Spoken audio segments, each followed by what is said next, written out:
Secretario de Hacienda, José Antonio Meade, anticipó que el año que entra se aplicará un nuevo recorte al gasto que podría alcanzar un ajuste de plazas y ahorros en servicios personales en el gobierno. Sobre esto y otros temas, vamos a platicar con David Páramo. David, ¿cómo estás? Pues ¿cómo estás? Muy buenas noches. A veces tenemos que entender por qué el secretario de Hacienda repite estos temas una y otra vez. Es la segunda vez que lo dice en un espacio corto de tiempo. ¿Qué es lo que pasa? En la iniciativa privada normalmente vemos bien que haya recortes, que seamos más eficientes, que nos ajustemos a la realidad. De hecho, yo oigo con mucha frecuencia que el gobierno tiene que ser más eficiente, tiene que hacer mejor las cosas, pero interpretamos como crisis que el gobierno quiera recortar personal. Yo creo que debe recortar personal, yo creo que hay áreas del gobierno donde hay demasiada gente, porque también nos metimos en ese mito, seguramente recuerdas, Pascual, de que hay que bajarle el salario a los funcionarios. ¿En qué terminamos? En que los mandos altos de las dependencias del gobierno federal llevan casi 14 años depauperando su salario. Que alguien puede decir, es muy elevado para la mayoría de los mexicanos, como sea. Hace 14 años ganaban más de lo que ganan hoy. De hecho, llegó un momento que personal sindicalizado ganaba más que ellos. Por cómo viene la estructura, entonces tienes que corregir esos temas que tienes en el gobierno. Por el otro lado, tienes que tener un gobierno más eficiente. El gobierno grande no es necesariamente el mejor gobierno. Yo creo que una de las funciones que debe tener el gobierno es no estorbar. Pero luego es curioso porque hay quienes proponen un gobierno grande, pero al mismo tiempo quieren recortar el gasto, ¿no? Es que eso no se puede. Sí. A ver, tú tienes una X cantidad de recursos. ¿De dónde vienen los recursos? De los contribuyentes. Tienes una recaudación.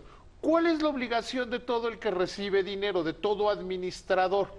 Porque el gobierno, hay una idea también muy equivocada de esos, los mismos que dicen que hay que tener un gobierno grande, que se mete en todo, pero que va a gastar menos, que el dinero lo genera el gobierno, que el gobierno nunca ha dado, nunca da.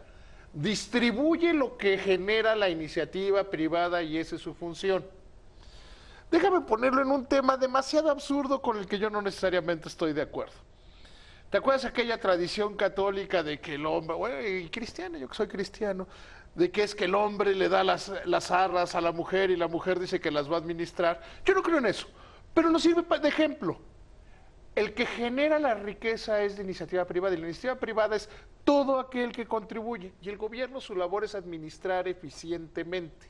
Es como el que recibe las arras, digamos. Las tiene que administrar eficientemente. No las da, no las crea el gobierno. Por eso hay que tener un gobierno menor. Se le critica a este gobierno. Es que la deuda es muy alta. Sí, la deuda pasó del 34, 36% del Producto Interno Bruto al 51%. Ya se ha disminuido, este año va a cerrar en el 48%. Entonces es una buena señal que el secretario de Hacienda diga, ¿qué creen? Y le vamos a bajar todavía más a la deuda. Entonces, habría que entender la posición que tiene el gobierno. La cosa es saber, David, en qué se va a aplicar el recorte. Porque se puede aplicar de una manera que genere eficiencia, reducción de la deuda, y se puede aplicar de una manera que provoque desajustes en la economía nacional. Hay dos tipos de recorte. Mira, sí. La inversión pública ha caído todo este sexenio. La economía ha crecido de una manera importante, quiere decir que no se necesita la inversión. O sea, no es tan importante el gobierno como motor de la economía. Pero, por ejemplo, hay obras de infraestructura que son necesarias para la economía. Que se deben hacer. Tendremos que preguntarnos, ¿debemos tener la cantidad de maestros que tenemos? ¿Debemos tener cómo gastar más eficientemente el dinero? Esa es la gran pregunta. ¿Se tiene que hacer infraestructura? Sí. ¿Se le tiene que pagar a maestros? Sí. ¿Se le tiene que pagar a las Fuerzas Armadas? Sí, mejor. Pero a lo mejor y no es un tema de gasto corriente y de celulares y de choferes.